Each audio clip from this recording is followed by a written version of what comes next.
Үйlenöйün desem үйdegiler karajat meselesine tak toktop karşı olup jatat.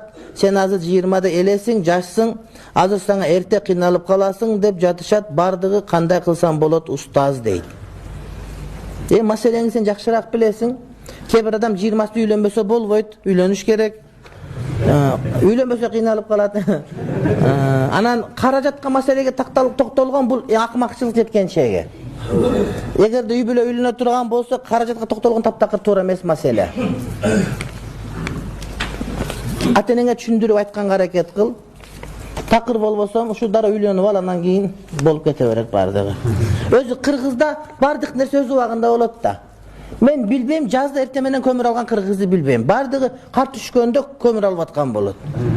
Men bilbeyim, жанагы балондорду өз убагында салдырган. Кар биринчи жаган күнү барып балон салдырат. Мен да ошондаймын. Балон салдырганда бүт кыргызда орус жок аякта. Еврей жок, татар жок, только кыргыздар салдырып атат. Ошол сыяктуу сен эч такы даяр болбойсуң. Үйлөнсөң бардык болуп калат. Биздики ошондой. Ошого үйлөнө бер, той бүтүп калат өзү эле. Биз да ушундай айылда. Атабыз чоң атабыз аш беребиз деп кылды. Өмүрү жок навестер ошол аш бергенден 3 күн мурда салынат да. Азырга чейин кызмат кылып келет. Мен айтам, ушуну 1 жыл мурда кылып койсо кандай болот? Жок. Биякта жылкы союп атса, биякта навес салып атышат. Отунган. Айтты, бу кыргызча жашоо ушундай. Акырет кишиңин адамдар да буларчы күнүмдүк кетет. Ошон үчүн.